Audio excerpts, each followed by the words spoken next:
नमस्कार विद्यार्थी मित्रों, आप सभी का स्वागत करते हैं मौर्य क्लासेस में।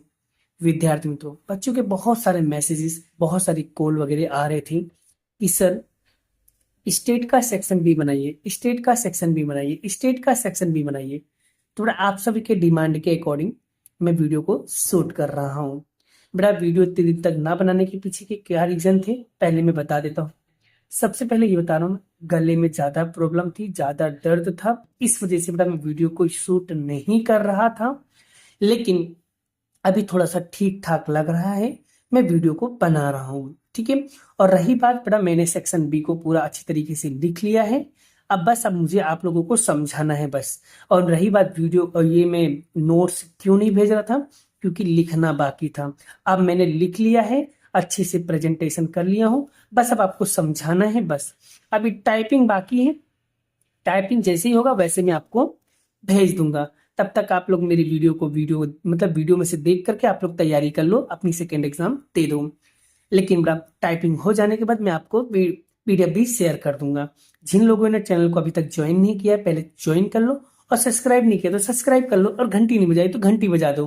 क्योंकि बड़ा पता है, मैंने बहुत सारे लोगों को ये भी देखा हुआ है, वीडियो देख तो लेते हैं लेकिन वीडियो को सब्सक्राइब नहीं करते। सबसे बड़ी मूर्खता व्यक्ति वही होता है।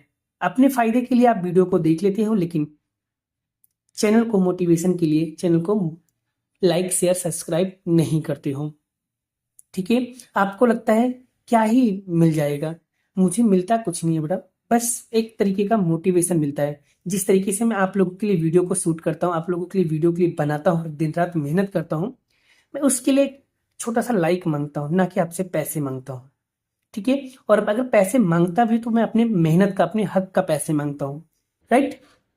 हर एक इंसान का कोई ना कोई पर्पस, कोई ना कोई उद्देश्य होता है।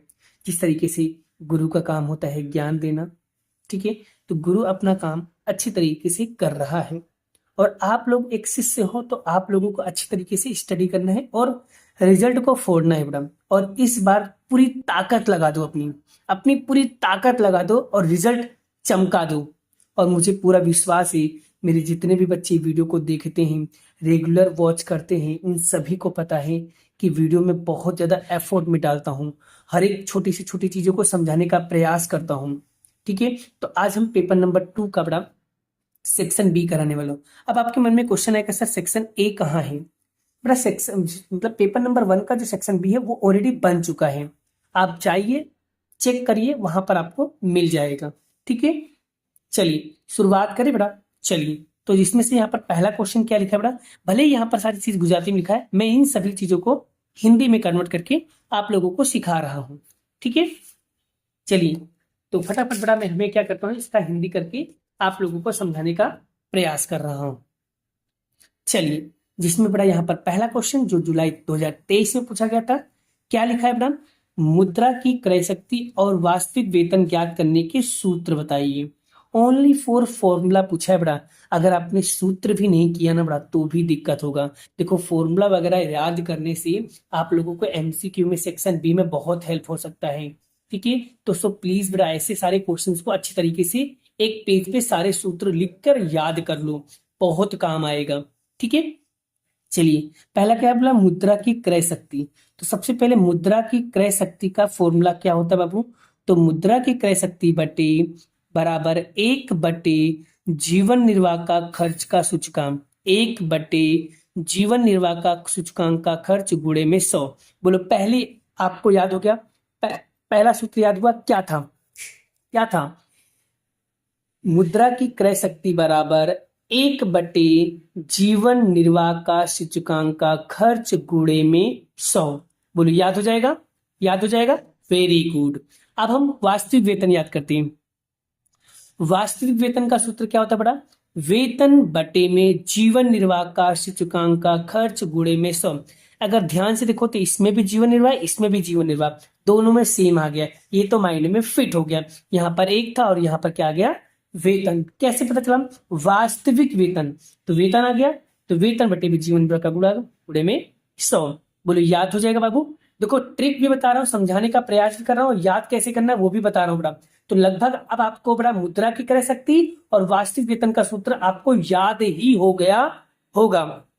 चलिए, दूसरा क्वेश्चन क्या पूछा है बड़ा, दूसरा क्वेश्चन यहाँ पर पूछा है सहसंबंधान आर का चिन्ह किस पर आधारित होता है, उसे संक्षिप्त में यानी शॉर्ट में समझाइए। यानी सहसंबंधांक आर का जो चिन्ह है वो किस पर आधारित है, उसे संक्षिप्त में यानी शॉर्ट में समझाइए।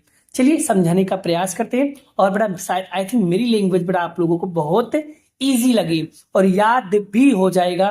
This is challenge.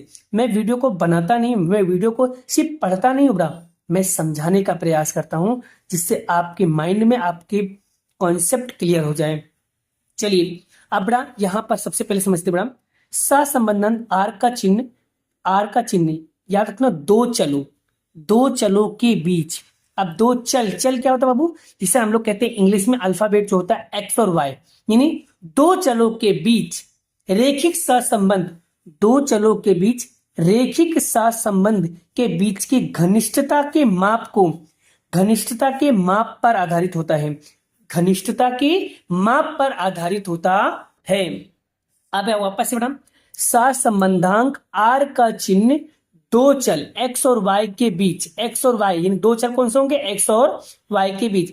तो सहसंबंधांक आर का चिन्ह दो चलों के बीच रेखिक सहसंबंध की घनिष्ठता माप पर आधारित होता है।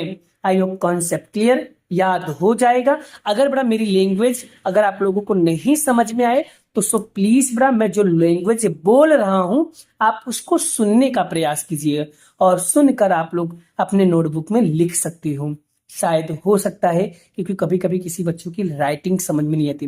वैसे बड़ा यहाँ पर आई थिंक आपको मेरी राइटिंग समझ में नहीं आ रही होगी और सो प्लीज अगर ना समझ में आए बेटा कोऑपरेट करना, सपोर्ट करने की कोशिश करना और जो मैं लैंग्वेज बोल रहा हूँ उसे सुनना, आपको आ जाएगा बेटा।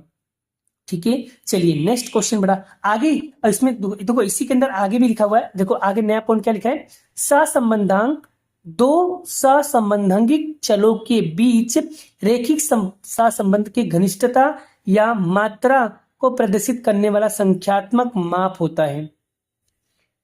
इस माप को हम लोग सर्वप्रथम कार्ल पियर्सन ने प्रकाशित किया था, निर्देशित किया था। सबसे पहले कार्ल पियर्सन ने इसको क्या किया था, प्रकाशित किया था, निर्देशित किया था। बोलो बेटा शॉर्ट में इस तरीके से समझाना है, पॉइंट बना के। देखो मैंने तीन पॉइंट में कन्वर्ट किया। पहले पॉइंट में क्या लिखोगे, सहसंबंधांक आर का चिन्ह दो चलों के बीच रेखिक सहसंबंध की घनिष्ठता माप पर आधारित होता है। अगर आपके मन में क्वेश्चन आ रहा सर दो एक नंबर के क्वेश्चन में इतना बड़ा कैसे लिखेंगे, तो बड़ा अगर आपको नहीं लिखना तो खाली आप इतना भी लिखोगे तो भी चलेगा। ठीक है, तो भी चलेगा बेटा। क्लियर होगा। अगर मान लो अगर आपका इसको इसी वाला आंसर अगर आपको नहीं लिखना है, ये वाला आंसर अगर आपको नहीं लिखना है तो बड़ा आपको पता है आप लोगों के अंदर थोड़ा सा दिमाग लगाओ बड़ा, सेक्शन बी का उत्तर आपको पीछे भी टेक्स्ट बुक के दिया होता है, लेकिन आपके मन में क्वेश्चन होता है सर ये तो गुजराती में है, हिंदी में तो दिया नहीं। तो मैं आपको समझाने का प्रयास करता हूँ कैसे आपको याद करना है। जैसे यहाँ पर देखो 22 नंबर का क्वेश्चन, देखो क्या लिखा हुआ है कि सहविचरण का जो चिन्ह है वो सहविचरण मतलब सहसंबंध आर का जो चिन्ह है बड़ा वो किसके ऊपर आधारित होता है, सहविचरण के ऊपर आधारित होता है। कैसे कैसे समझाता हूं। अगर सहविचरण का मूल्य माइनस में आता है तो सहसंबंध का चिन्ह भी माइनस होगा, और अगर सहविचरण का मूल्य धन में आए मतलब प्लस में आए तो सहसंबंधांक का चिन्ह प्लस में होगा। आप ये वाला भी अगर आपको लिखना है तो आप ये वाला भी लिख सकते हो, पर मेरे हिसाब से जो आपको इजी लगे आप वही लिखो बड़ा, ज्यादा बेटर देन होगा। मैं आपको वही सजेशन देने की कोशिश करूंगा।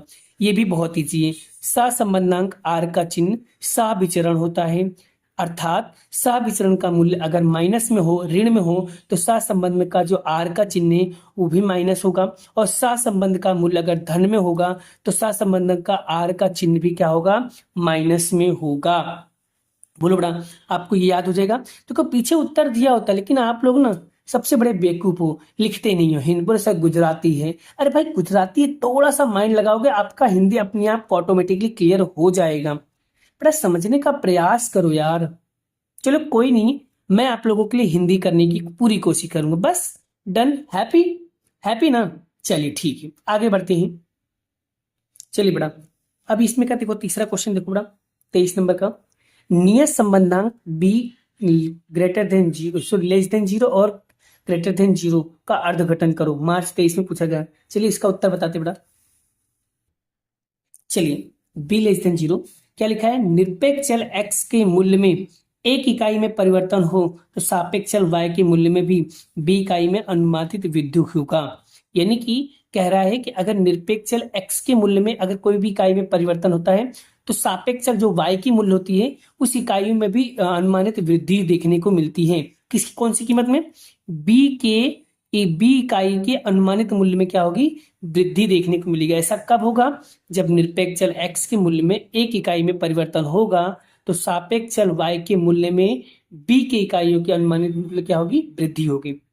अगर मान लो b ग्रेटर देन जीरो है तो निरपेक्ष चल x के मूल्य में इकाई में वृद्धि हो, अगर मान लो वृद्धि देखने को मिले तो सापेक्ष चल y के मूल्य में b इकाइयों में अनुमानित क्या होगी, कमी। अगर निरपेक्ष चल x की कीमत में अगर वृद्धि होगी तो b का जो आंसर होगा उस इकाइयों में अनुमानित क्या होगी, कमी देखने को मिलेगी। मतलब यहाँ पर वृद्धि तो यहाँ पर क्या देखने को मिलेगी, कमी देखने को मिलेगी।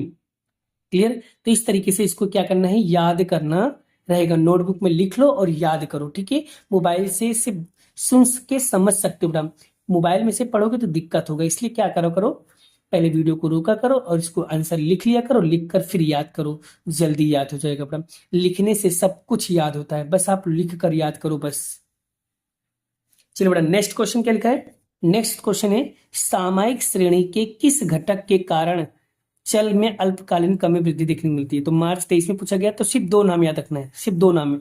एक याद रखना है मौसमी घटक, दूसरा याद रखना है चक्रीय घटक के कारण अल्पकालीन में कमी वृद्धि देखने को मिलता है। बस इतना याद रखना और कुछ नहीं। क्या, सामयिक श्रेणी के किस घटक, तो मौसमी और चक्रीय घटक के कारण चल में अल्पकालीन कमी वृद्धि देखने को मिलता है। बस दिस इज कन्फर्म, मतलब कन्फर्म। जितना मैंने बोला है ना सिर्फ उतना लिख दो बस, इसमें कुछ भी लिखा उसका मतलब नहीं है। मैंने जो बताया आपको वही लिखना है। मौसमी और चक्रीय घटक के कारण अल्पकालीन में कमी वृद्धि देखने को मिलता है। नेक्स्ट क्वेश्चन, यादच्छित प्रयोग किसे कहते हैं और सानुकालिक मतलब कि सानुकूल परिणाम किसे कहते हैं। ये दो परिभाषा बेटा, दोनों की परिभाषा बताना है। चलिए मैं आपको बताने का प्रयास करता हूं, ध्यान से सुनना। पहले पढ़ेंगे यादच्छित प्रयोग किसे कहते हैं। जिस प्रयोग में सभी, समग्र मतलब क्या होता है, सभी, जिस प्रयोग में सभी संभावित परिणामों का वर्णन पहले से किया जा सकता है लेकिन प्रयोग अंत में कौन सा मिलेगा वह पहले से निश्चित रूप से, अंत में कौन सा परिणाम मिलेगा वह पहले से निश्चित रूप से नहीं किया जा सकता, तो ऐसे प्रयोग को यादच्छित प्रयोग कहते हैं। मतलब कि जिस प्रयोग का सभी संभावित परिणाम का वर्णन पहले से किया जा सकता हो लेकिन प्रयोग के अंत में कौन सा परिणाम मिलेगा वह पहले से निश्चित, के अंत रूप में कौन सा परिणाम मिलेगा वह पहले से निश्चित नहीं होता है, ऐसे परिणाम को हम यादच्छित प्रयोग करते हैं।